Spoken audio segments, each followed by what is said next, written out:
The White Curtain. A quaint village named Lysendale lay nestled in the foothills of the Grand Mountains, where houses were adorned with charming wooden carvings and every doorstep bore pots of blooming daisies.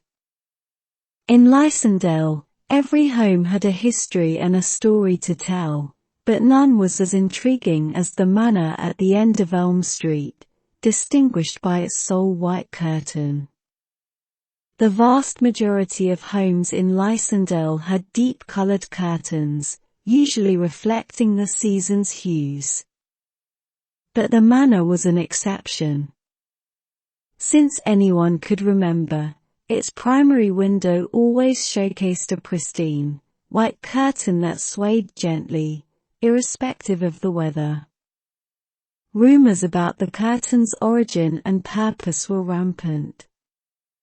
Some believed it was a memorial for a lost love, while others whispered about a reclusive artist who painted only when the moon was high, using the curtain as a blank canvas for his thoughts. Madeline, a journalist from the city, got wind of this local legend during a pit stop at Lysendale's only diner. Intrigued, she decided to delve deeper. With her notebook and pen ready, she approached the manor, hoping to unveil the mystery behind the white curtain. The door was answered by an elderly woman named Clara. Her silver hair was pulled back, and her piercing blue eyes observed Madeline with a mix of caution and curiosity.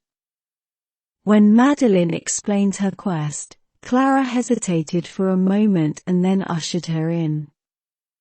The house was decorated with relics of the past, but Madeline's eyes were immediately drawn to the large window with the famous white curtain.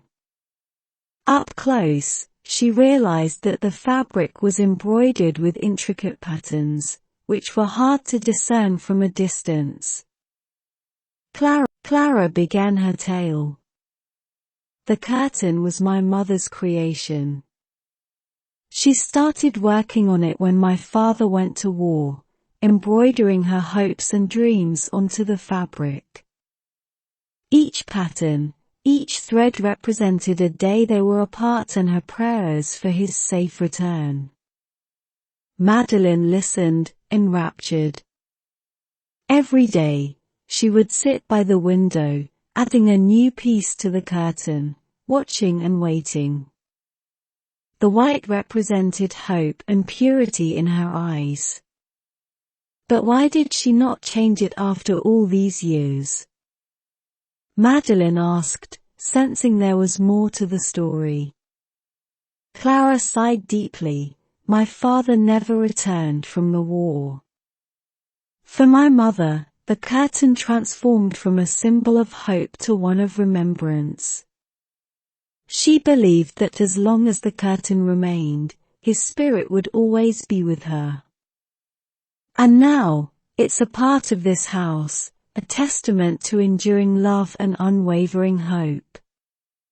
Madeline left the manor with a heavy heart but a story that would captivate her readers.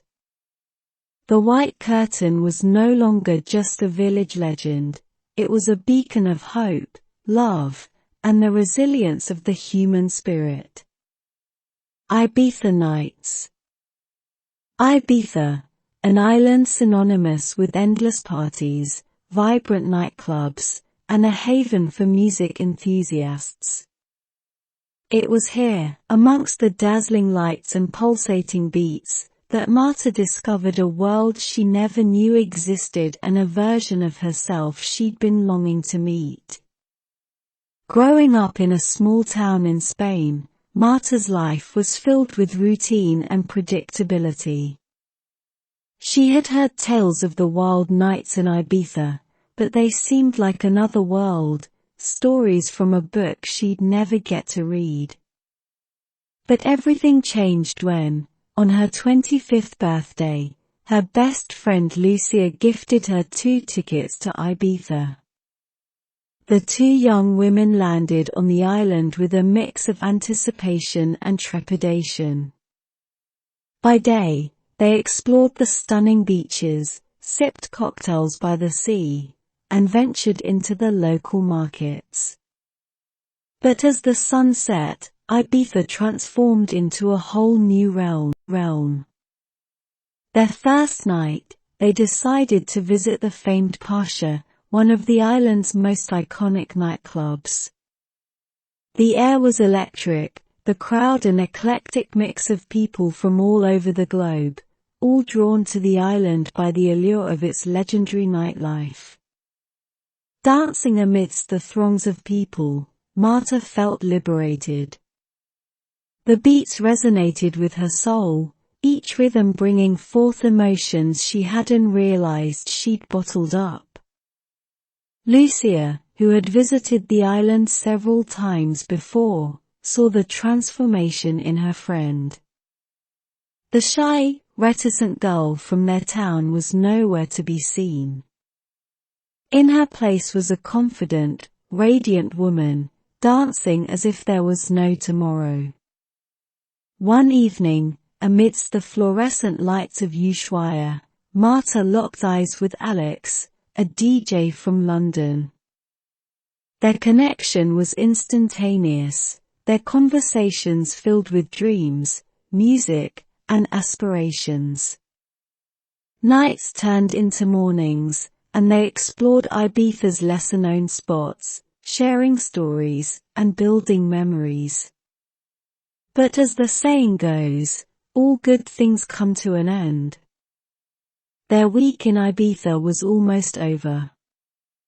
On their last night, Marta, Lucia, and Alex climbed up to the highest point in Ibiza town. Overlooking the shimmering Mediterranean and the glowing town below, they promised to cherish the memories they'd created. Back home, life resumed its usual pace. But something in Marta had shifted.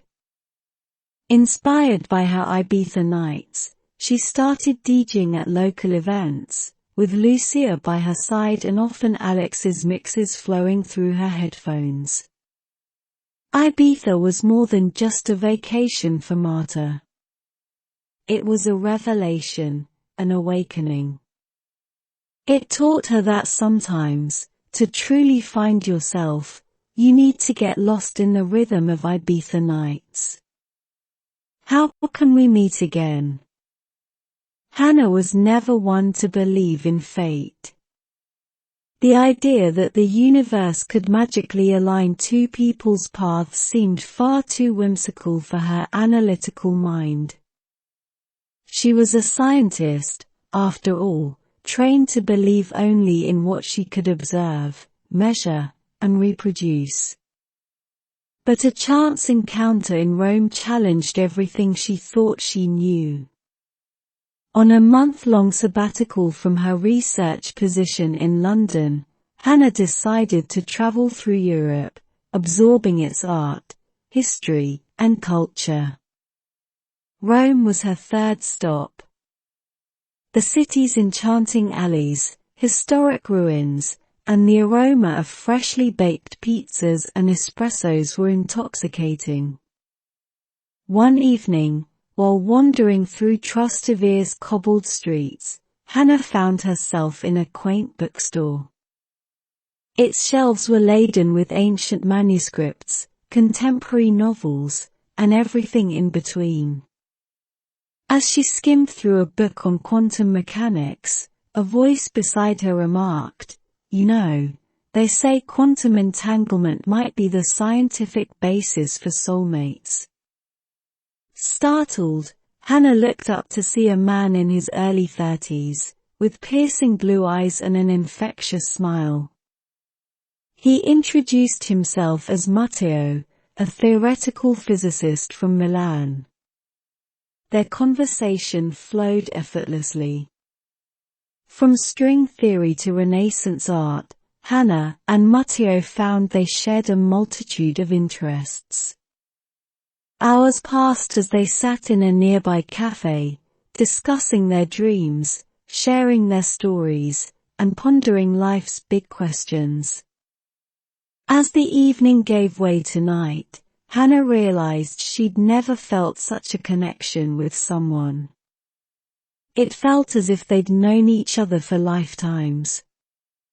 When it was time to part, they exchanged numbers, promising to keep in touch.